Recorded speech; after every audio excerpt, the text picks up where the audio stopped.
Sometimes we on television, even do something good, nobody call it. But you do something evil, The Twitter picture in question is a hack. you can get a movie deal. Paris Hilton has been arrested. You can get in all the talk shows. Oprah gives Lindsay Lohan $2 million to be her mentor. What's wrong with us people? Read my lips. We are conditioned. See, the only way that you can get the 50 minutes of fame is do something bad. But I'm here to let you know this morning, good can always prevail over bad if we just make up our minds. And now, please welcome our pastor and life coach, Randy Morrison. Hey, come on, let's make up our minds. Come on, give the Lord some praise in the house.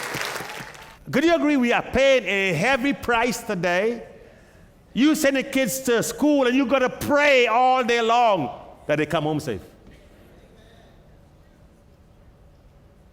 Growing up as a kid, we go outside and we play all day. Summertime, we didn't need no organized sports. We don't need people to organize us. We organize ourselves. We get our team together, this street play against that street, and we have boys and girls, playing, we all playing together, and we play all day long until it get dark. Then we go back home, take a shower, and go to bed. No parents around. We just play. Because we're just enjoying life as kids. You can't do that today. We could go on vacation, leave our doors open.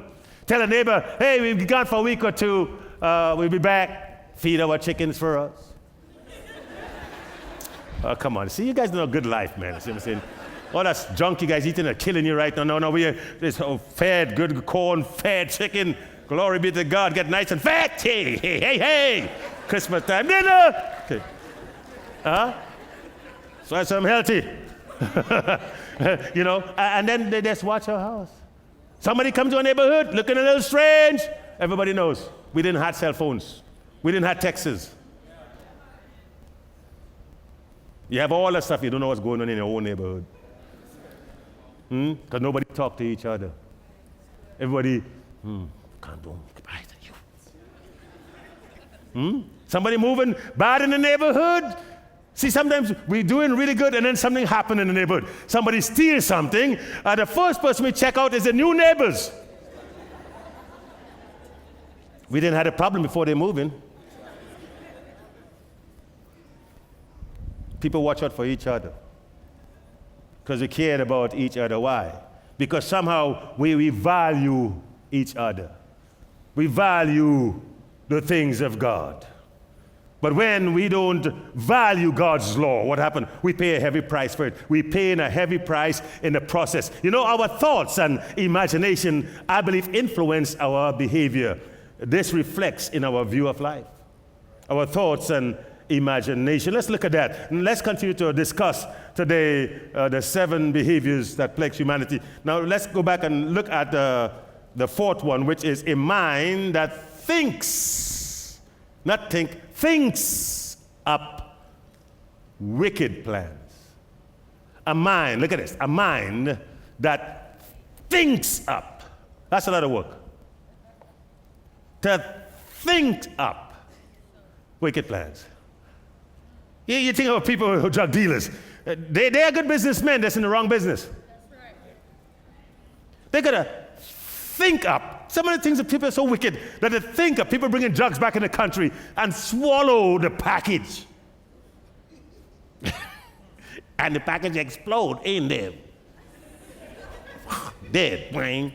But all kind of ways of how to get drugs in, put it in the car, put it in this, put it in that, put it in dead bodies, all kind of stuff. Eve, that's kicking up everything. The imagination has been used wrongly. God gave you imagination to be creative, not to be destructive. And many of our imagination is being abused. Because culturally, what is the cultural norm of lying to each other causes us to come up with what? Wicked plans. Now, when the scriptures refers to wicked thoughts, this is referring to a deteriorating condition of the mind rather than of specific acts. The mind of men today are deteriorating. We say we are evolving. It's amazing. Oh, we know well, human race is evolving. Into what?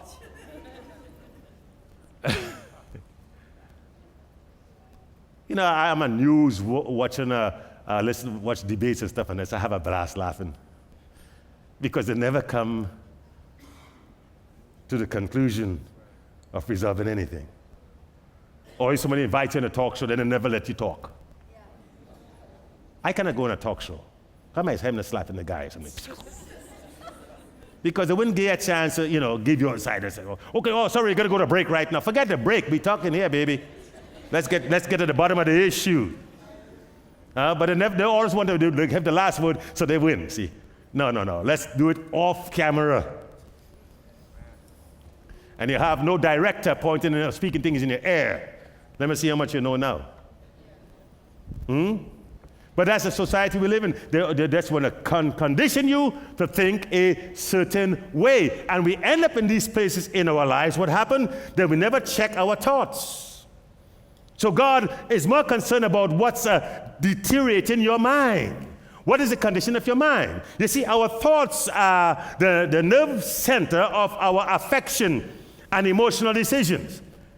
Our thoughts is the nerve center where we find our affection and where we make emotional decisions. Our thoughts impact our lives on a daily basis. Our thoughts. What's impacting you? If you're honest with yourself, you say you got problems, what's impacting your life? What is causing you to have that same problem for the last 15 years? Not the environment. If you say it is environment, where I live, and if maybe it have something, but it's not really the environment. We got to go deeper than that.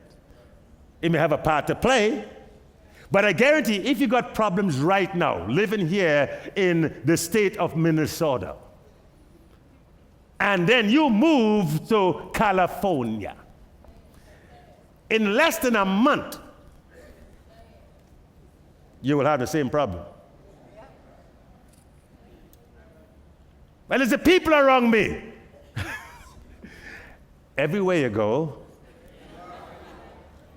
there you are. You cannot get away from yourself. See, we never want to take a look at ourselves or the way we think. It's like the grandfather sitting in the rocking chair with a Limburger cheese on his mustache because he was lying on there, just kind of taking a snooze. His grandkids came and wanted to play a joke on him, put a Limburger cheese over his nostril, and then he,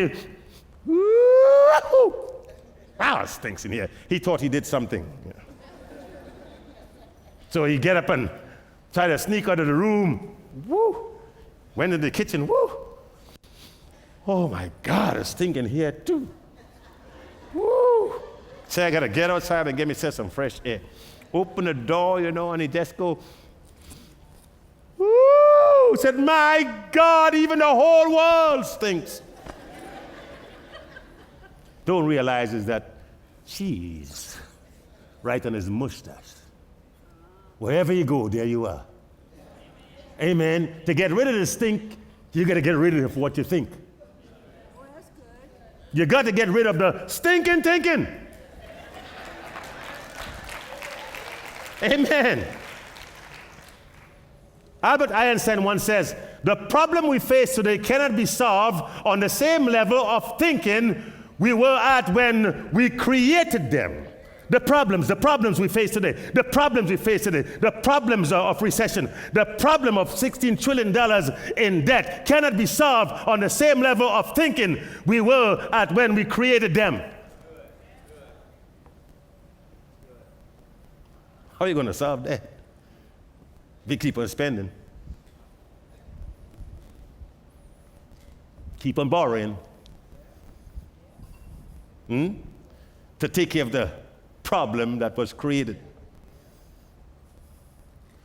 Not going to happen in your lifetime until somebody say, you know what, we got to think differently.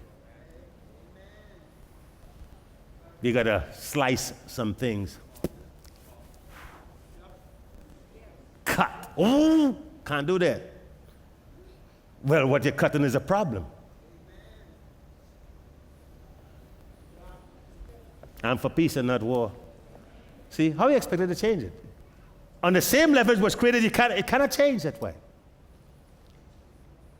We want change, but nobody wants to change to get change. Thank you for watching A Common Sense Approach to Life with Randy Morrison. To order today's complete message, call the numbers on your screen or email randy@commonsenseapproach.org or write us at A Common Sense Approach, 515 Jersey Avenue South, Golden Valley, Minnesota, 55426, USA. Join us for the next A Common Sense Approach to Life with Randy Morrison. I truly do believe that we must live life by design and not from crisis to crisis.